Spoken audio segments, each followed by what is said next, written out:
ਦਰਸ਼ਕੋ break ਤੋਂ ਬਾਅਦ ਤੁਹਾਡਾ ਭਰਪੂਰ ਸਵਾਗਤ ਹੈ। ਜਿਸ ਤਰ੍ਹਾਂ ਕਿ ਅੱਜ ਦਾ ਥਰਡ ਵਾਲਾ ਇਸ਼ੂ ਸੀ ਉਹ ਇਹ ਸੀ ਕਿ ਕਰਤਾਰਪੁਰ ਕੋਰੀਡੋਰ ਨੂੰ ਢਾਹ ਲਾਉਣ ਲਈ ਕੈਪਟਨ ਅਮਰਿੰਦਰ ਹਿੰਦੂਤਵੀ ਹਾਕਮਾਂ ਦੀ ਖੇਡ ਖੇਡ ਰਿਹਾ ਹੈ। ਸੋ ਹੁਣ ਆਪਾਂ ਗੁਰਬਾਣੀ ਵਿਚਾਰਾਂ ਡਾਕਟਰ ਸਾਹਿਬ ਕੋਲੋਂ ਸੁਣਾਂਗੇ। ਅਸੀਂ ਚਾਹਾਂਗੇ ਕਿ ਤੁਸੀਂ ਸਾਡੇ ਨਾਲ ਇਸੇ ਤਰ੍ਹਾਂ ਹੀ ਜੁੜੇ ਰਹਿਣਾ। ਥੈਂਕ ਯੂ ਸੋ ਮਚ ਜੀ। ਡਾਕਟਰ ਸਾਹਿਬ ਕੀ ਕਹਿਣਾ ਚਾਹੋਗੇ? देखो वीरवार के प्रोग्राम च असीं भगतां दी बाणी जिहड़ी गुरु ग्रंथ साहब च दर्ज है और गुरु नानक साहब ने खुद जिथे जिथे भी उदासियां ते गए उत्थों इकत्तर की। और पिछले दो वीरवार असीं भगत धन्ना जी जिन्हां दे 3 शब्द गुरु ग्रंथ साहब च दर्ज ने उन्हां दे 2 शब्दां ते विचार कर चुके हैं। ਅੱਜ ਜਿਹੜਾ ਸ਼ਬਦ ਧਨਾਸਰੀ ਰਾਗ 'ਚ ਹੈ ਕਿਉਂਕਿ ਧਨਾਸਰੀ ਰਾਗ ਦਾ ਜਿਹੜਾ ਸਿਰਲੇਖ ਸੀ ਧਨਾਸਰੀ ਬਾਣੀ ਭਗਤਾਂ ਕੀ, ਔਰ ਉਸ ਤੋਂ ਬਾਅਦ ਤਰਲੋਚਨ ਜੀ ਦੀ ਬਾਣੀ ਸੀ, ਭਗਤ ਸੈਣ ਜੀ, ਭਗਤ ਪੀਪਾ ਜੀ, ਤੇ ਉਸ ਤੋਂ ਥੱਲੇ ਜਿਹੜਾ ਇੱਕੋ ਹੀ ਲਾਸਟ ਸ਼ਬਦ ਉਹਨਾਂ ਦਾ ਧਨਾਸਰੀ ਰਾਗ 'ਚ ਹੈ ਧੰਨਾ ਜੀ ਦੀ ਇਹ ਹੈ। ਔਰ ਇਹ ਸ਼ਬਦ ਕਾਫੀ ਪਪੂਲਰ ਹੈ क्योंकि बेशक गुरु साहब ने तो दीवे बाल के और थाल दे विच जो जगन्नाथपुरी आरती सी उन्होंने नकारदे गगन में थाल रब चंद दीपक बने तारका मंडल जनक मोती आरती उच्चारण की दसिया भी उस रब नूं लोड़ नहीं है ना थाल दी ना दीवियां दी। सो किसी स्टेज ते मैनूं ये लगदा हुंदा है कि भी जिहड़ियां रवायतां सैकड़ियां सालां तो हिंदू समाज दियां रहीआं उन्हां तो जिहड़े साडे सियाणे बजुर्ग से उन्होंने देखा कि भी आरती इन्हां दे दिमाग च बड़ी हुई है। सिखां दे भी जिहड़े नवे नवे आए ने ये फिर भी दीवे ना किते बालन लग जाण उन्होंने गगन मैं थाल रब दे शब्द नूं बेस शब्द रख के ते जिहड़े आरती लफज या आरता शब्द जिहड़े आए वो 5-7 शब्द जोड़ के वो भी आरती बना ली। ते वो अक्सर कई बार अखंड पाठ साहब दे भोग तो बाद कई थावां ते शाम के समागम दे विच रह रास तो बाद ये आरती पढ़न दा भावें दीवे तो नहीं बालते हुण पर बहुत वारी जिस अंदाज पढ़िया जाता लगता इवें ही है भी जिवें दीवे ही बाले होण। सो ये शब्द भी बहुत बार उस उन्हां आरती दे शब्दां दे विच पढ़िया जाता है पर इसका मतलब जिहड़ा वो बिल्कुल डिफरेंट है। ये कोई किसी नूं खुश करने रब दी गल है। ये ठीक है कि भाई धन्ना किसान ने किसानां दियां जीवन दियां लोड़ां आम एक एवरेज जिहड़े इंसान दियां लोड़ां ने भी आटा भी चाहिदा है, दाल भी चाहिदी है, चंग पैर च पाउण नूं जुत्ती भी चाहिदी है, सोहना झग्गा भी चाहिदा है। और जे घर दे विच दुध ना होए लवेरा ना होए तो फिर निआणिਆਂ ਨੂੰ ਦੁੱਧ ਦਹੀਂ ਮੱਖਣ ਕਿੱਥੋਂ ਮਿਲੇਗਾ। ਤੇ ਇਸ ਸਾਰਿਆਂ ਦੇ ਲਈ ਘਰ ਵਾਲੀ ਵੀ ਚੰਗੀ ਚਾਹੀਦੀ ਹੈ। ਤੇ ਘਰ ਵਾਲੀ ਚੰਗੀ ਨਾ ਹੋਏ ਤਾਂ ਘਰ ਦਾ ਉਹੀ ਗੁੜ ਜਾ। ਸੋ ਇਹ ਸਾਰੀਆਂ ਚੀਜ਼ਾਂ ਭਗਤ ਧੰਨਾ ਜੀ ਨੇ ਇੱਕ ਲਿਸਟ ਬਣਾ ਕੇ ਰੱਬ ਤੋਂ ਮੰਗੀਆਂ ਕਿ ਭਾਈ ਆਹ ਦੇ ਦੇ ਤੇ ਅਸੀਂ ਖੁਸ਼ ਹੈ ਤੇਰੀ ਦੁਨੀਆ ਦੇ ਵਿੱਚ। ਔਰ ਇਹ ਸ਼ਬਦ ਹੈ ਗੋਪਾਲ ਤੇਰਾ ਆਰਤ ਜੋ ਜਨ ਤੁਮਰੀ ਭਗਤ ਕਰਨ ਤੇ ਤਿਨ ਕੇ ਕਾਜ ਸਵਾਰਤ। ਇਹ ਰਹਾਉ ਦੀ ਤੁਕ ਹੈ और जिसका मतलब ये है कि हुण इसका बेस दुनियावी लोड़ा नहीं, दुनियावी लोड़ा ये है कि असीं तां कहंदे हां कि बिन बोलिया सब कुछ जानदा किस आगे कीचे अरदास किहदे अगे असीं अरदास करिए वो जानदा पर ये दुनियावी बंदे नूं तुसीं कित्थों बारक आंगी हों सब कुछ मंगा। जिवें बच्चा जिहड़ा है वो अपने मापिओ तो ही सब कुछ मंगदा और किहदे तो मंगेगा। ये बच्चे वांग कहना है ये भी प्यार की निशानी है। ये भी दसदा है भी भगत धन्ना जी रब दे नाल किस कदर इकमिक ने कि उन्होंने शुरू ही आरता शब्द आरत संस्कृत का शब्द है जिहदा मतलब है जिहड़ा सवाली है जिहड़ा सवाल पा रहा बाहर खड़ा है जिहड़ा जदों असीं दरवेश भी कहंदे जिहड़ा दर दे बाहर खड़ा है दरवेश है।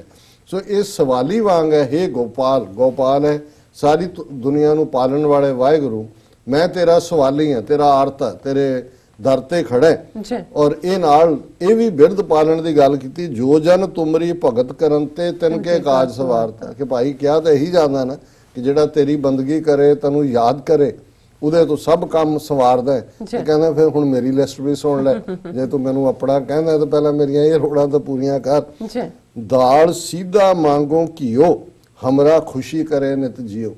सीधा कहते हैं आटे नूं भी आटा तो दे रोटियां तो 4 पक्कण ते खाणियां काहदे नाल ने रोटियां दाल भी चाहिदी है ते जे दाल दे विच घिओ नहीं पाया होया तो फिर उहदा दाल दा स्वाद नहीं ना हुंदा। सो उहदे च दाल भी मंगी सीधा भी मंगो मांगो घिओ घिओ भी मंगया ਉਹਨੇ ਕਿਹਾ ਵੀ ਜੇ ਘਿਓ ਵਾਲੀ ਦਾਲ ਤੇ ਰੋਟੀਆਂ ਮਿਲ ਜਾਣ, ਹਮਰਾ ਖੁਸ਼ੀ ਕਰੇ ਨਿਤ ਜੀ, ਉਹ ਰੋਜ਼ ਮਿਲਦੀਆਂ ਰਹਿਣ ਤੇ ਦਿਲ ਜਿਹੜਾ ਬੜਾ ਖੁਸ਼ ਹੋਏਗਾ।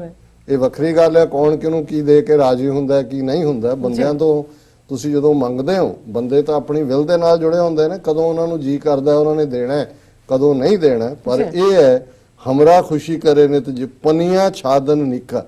ਪਨੀਆਂ ਕਹਿੰਦੇ ਨੇ ਜੁੱਤੀ ਨੂੰ, ਛਾਦਨ ਕਹਿੰਦੇ ਨੇ ਕੱਪੜੇ ਨੂੰ। ਨੀਕਾ ਭੋਜਪੁਰੀ ਬੋਲੀ ਦੇ ਵਿੱਚ ਔਰ ਗੁਰਬਾਣੀ 'ਚ ਵੀ ਬਹੁਤ ਥਾਂ ਨੀਕੀ ਜਾਤ ਤੋਂ ਲਫ਼ਜ਼ ਹੈ। ਨੀਕਾ ਸੋਹਣਾ, ਕਿ ਮੈਨੂੰ ਪੈਰੀਂ ਜੁੱਤੀ ਵੀ ਮੇਰੀ ਸੋਹਣੀ ਹੋਏ। ਛਾਦਨ ਝੱਗਾ ਵੀ ਚੰਗਾ ਹੋਏ, ਕੱਪੜਾ ਵੀ ਮੈਨੂੰ ਚੰਗਾ ਮਿਲੇ। ਅਨਾਜ ਮੰਗੋ ਸਤ ਸੀਕਾ, ਇਹ ਮੈਨੂੰ ਅਜੇ ਸਮਝਣ 'ਚ ਥੋੜੀ ਜਿਹੀ ਦਿੱਕਤ ਹੈ।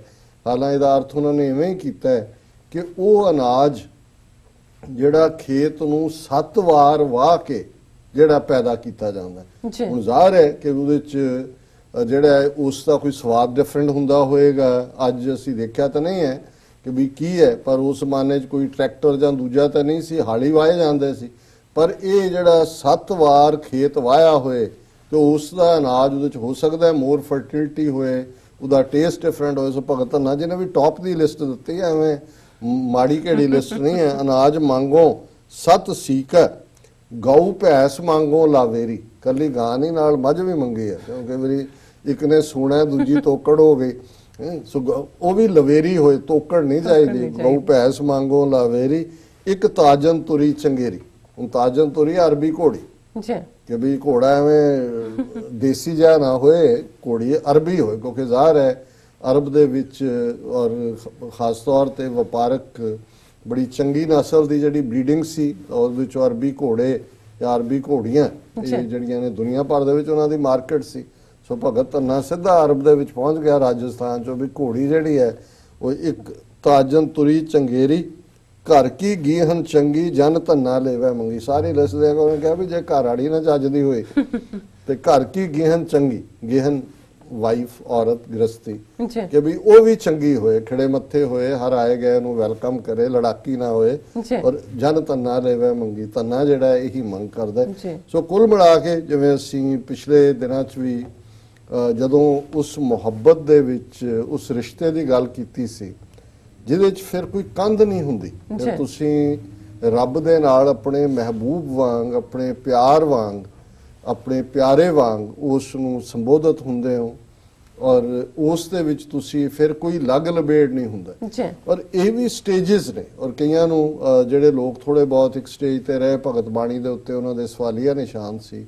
ਲੇਕਿਨ ਜਦੋਂ ਤੁਸੀਂ ਬਾਣੀ ਨੂੰ ਟੋਟੋ ਦੇਖਦੇ ਹੋ ਤੇ ਇਹ ਇਕੱਲਾ ਭਗਤ ਧੰਨਾ ਜੀ ਨਹੀਂ ਨੇ। ਅਸੀਂ ਬਾਣੀ 'ਚ ਪੜ੍ਹਦੇ ਹਾਂ, ਭੁੱਖੇ ਭਗਤ ਨਾ ਕੀਚੈ ਇਹ ਮਾਲਾ ਆਪਣੀ ਲੀਚੈ। ਹੁਣ ਜਦੋਂ ਭੁੱਖ ਨਾਲ ਤੁਸੀਂ ਲੜ ਰਹੇ ਹੋ, ਤੁਸੀਂ ਰੱਬ ਨੂੰ ਕਹਿੰਦੇ ਹੱਦ ਹੋ ਗਈ, ਤੈਨੂੰ ਅਸੀਂ ਯਾਦ ਕਰਦੇ ਹਾਂ ਤੂੰ ਭੁੱਖੇ ਮਾਰ ਰਿਹਾ, ਜੇ ਨਹੀਂ ਦੇਣਾ ਤੇ ਆ ਚੁੱਕ ਆਪਣੀ ਮਾਲਾ।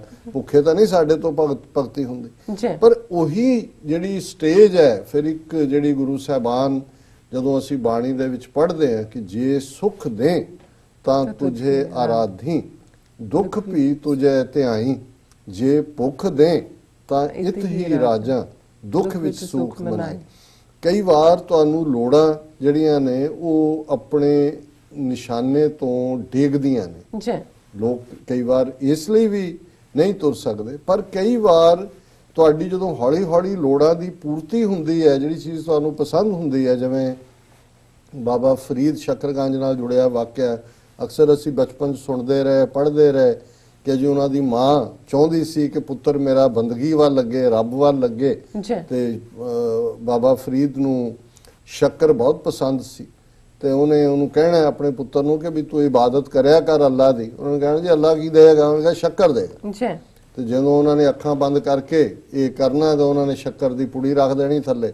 ਔਰ ਹੌਲੀ ਹੌਲੀ ਹੌਲੀ ਇੱਕ ਸਟੇਜ ਉਹ ਆਈ ਕਿ ਬਾਬਾ ਫਰੀਦ ਨੇ ਫਰਮਾਇਆ, ਫਰੀਦਾ ਸ਼ੱਕਰ ਖੰਡ ਨਿਵਾਤ ਗੁੜ ਮਾਖਿਓ ਮਾਝਾ ਦੁੱਧ ਸਭੇ ਵਸਤੂ ਮਿੱਠੀਆਂ ਰੱਬ ਨਾ ਪੁੱਜਣ ਤੁਧ। ਫਿਰ ਜਦੋਂ ਸੱਚਮੁੱਚ ਰੱਬ ਦੀ ਇਬਾਦਤ ਦਾ ਸਵਾਦ ਆਇਆ ਤੇ ਫਿਰ ਕਿਹਾ ਕਿ ਸ਼ੱਕਰ ਹੋਏ, ਖੰਡ ਹੋਏ, ਮਿਸ਼ਰੀ ਹੋਏ, ਗੁੜ ਹੋਏ, ਮਾਖਿਓ ਹੋਏ, ਮਾਝਾ ਦੁੱਧ ਹੋਏ, ਸਾਰੀਆਂ ਮਿੱਠੀਆਂ ਨੇ, ਪਰ ਹੇ ਰੱਬਾ, ਹੇ ਵਾਹਿਗੁਰੂ, ਹੇ ਅੱਲਾਹ ਤਾਲਾ, ਤੇਰੇ ਨਾਲੋਂ ਮਿੱਠੀ ਕੋਈ ਚੀਜ਼ ਨਹੀਂ ਹੈ। ਜੀ ਡਾਕਟਰ ਇਹ ਸਾਹਿਬ ਅੱਜ ਦਾ ਤੁਹਾਡਾ ਵਿਚਾਰ। ਬਹੁਤ ਬਹੁਤ ਸ਼ੁਕਰੀਆ, ਤੁਸੀਂ ਅੱਜ ਦੇ ਅਹਿਮ ਇਸ਼ੂ ਤੇ ਅੱਜ ਦਾ ਵਿਚਾਰ ਸਾਡੇ ਦਰਸ਼ਕਾਂ ਨਾਲ ਸਾਂਝਾ ਕੀਤਾ। ਇਸ ਤਰ੍ਹਾਂ ਆਪਣੇ ਵਿਊਅਰਸ ਕੋਲ ਨੇ ਇਜਾਜ਼ਤ। ਵਿਊਅਰਸ, ਸਾਡੇ ਪ੍ਰੋਗਰਾਮ ਦਾ ਸਮਾਂ ਇੱਥੇ ਸਮਾਪਤ ਹੁੰਦਾ। ਤੁਸੀਂ ਆਪਣੀ ਰਾਏ ਤੇ ਸੁਝਾਅ ਸਾਨੂੰ ਭੇਜਣਾ ਭੁੱਲਣਾ।